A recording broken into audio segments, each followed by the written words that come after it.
Preparado? Sempre. Bora nessa. Então vamos. Hoje vai ser bom. A gente promete conversa de alto nível. E umas risadas no meio, claro. Sempre. Então simbora. Uma das figuras mais influentes da história. Sem um único osso, sem um objeto pessoal, sem um retrato feito em vida, Jesus de Nazaré existiu de fato? Ou estamos diante de uma construção histórica baseada em textos? Jesus Cristo, uma figura que, sem dúvida, mudou o mundo. Mas se a gente deixar a fé de lado por um instante e olhar só para a história, o que ela pode realmente nos dizer sobre a existência dele? Bom, é exatamente isso que a gente vai investigar. Independentemente de qualquer crença, é impossível negar o impacto do cristianismo. Hoje, são mais de 2 bilhões de seguidores no planeta. É quase 1/3 da população mundial. Essa influência está em todo lugar. Então, a gente vê que a influência do cristianismo é gigante, está por toda parte. Mas, e o homem no centro de tudo isso? Aí, o desafio é bem maior. Encontrar provas históricas sobre Jesus de Nazaré não é tão simples. Mas elas existem, e é nelas que vamos mergulhar agora. Então, nosso roteiro vai ser o seguinte. A gente começa pelo impacto e pela busca por vestígios físicos. Depois vamos ver o que as fontes romanas e judaicas têm a dizer, dar uma olhada crítica nas fontes cristãs e, no fim, chegar ao que os historiadores concluíram. Ok, a primeira coisa que vem à mente é procurar por provas físicas, certo? Algo que dê para tocar. Mas aqui a gente já encontra nosso primeiro grande obstáculo. Na antiguidade, pessoas comuns, sabe, que não eram reis nem generais, elas raramente deixavam algum vestígio arqueológico para trás. E para ter uma ideia, pensa só, Pôncio Pilatos. Ele era o cara, o governador romano, a autoridade máxima ali na região. E mesmo dele, a única prova arqueológica direta que a gente tem é essa pedra, que só foi encontrada em 1961. Isso já mostra como o sarrafo é alto para achar evidência física daquela época. Então vamos lá, se do homem mais poderoso da Judéia só sobrou uma pedra, faz todo sentido que a gente não tenha nenhum artefato, nenhuma moeda, nada de um pregador da Galileia. Sinceramente, encontrar algo assim seria um verdadeiro milagre arqueológico. Mas calma, existe uma peça que sempre gera muita discussão. O ossuário de Tiago. Basicamente, é uma caixa de ossos do 1º século com essa inscrição em aramaico aí. E ela é intrigante porque parece conectar 3 nomes bíblicos de uma vez só.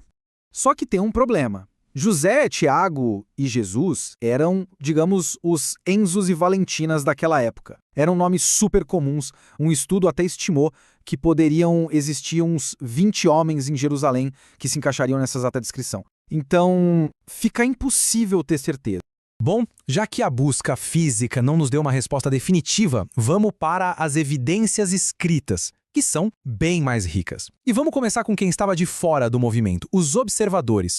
E o ponto principal sobre os historiadores romanos é este. Eles não eram nem um pouco fãs dos cristãos. Tácito, por exemplo, chamou o cristianismo de superstição mortal. Mas é justamente essa hostilidade que faz o relato dele ser tão valioso pra gente. Porque mesmo assim, eles confirmam o básico, que o fundador foi executado por Pôncio Pilatos, na Judéia, durante o governo do imperador Tibério. Detalhes cruciais, vindos de uma fonte, digamos, nada amigável.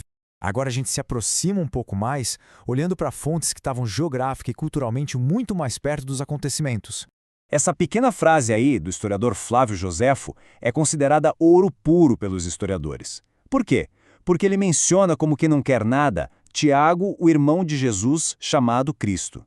Ele não está tentando provar um ponto, só está identificando de quem ele está falando. É o tipo de referência casual que os historiadores adoram. Joséfo também escreveu uma outra passagem, essa bem mais famosa, mas também problemática.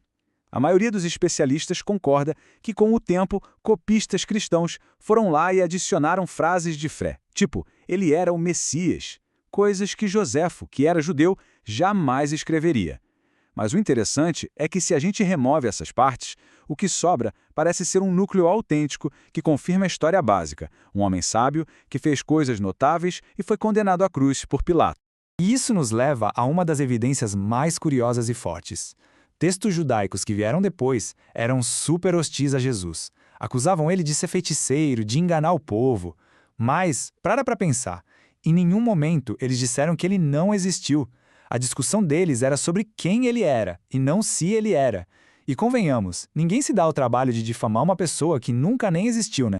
Agora sim, vamos para as fontes mais detalhadas, os textos cristãos. E é importante entender como os historiadores analisam esses documentos. Eles são claramente parciais, mas isso não significa que não tenham valor histórico.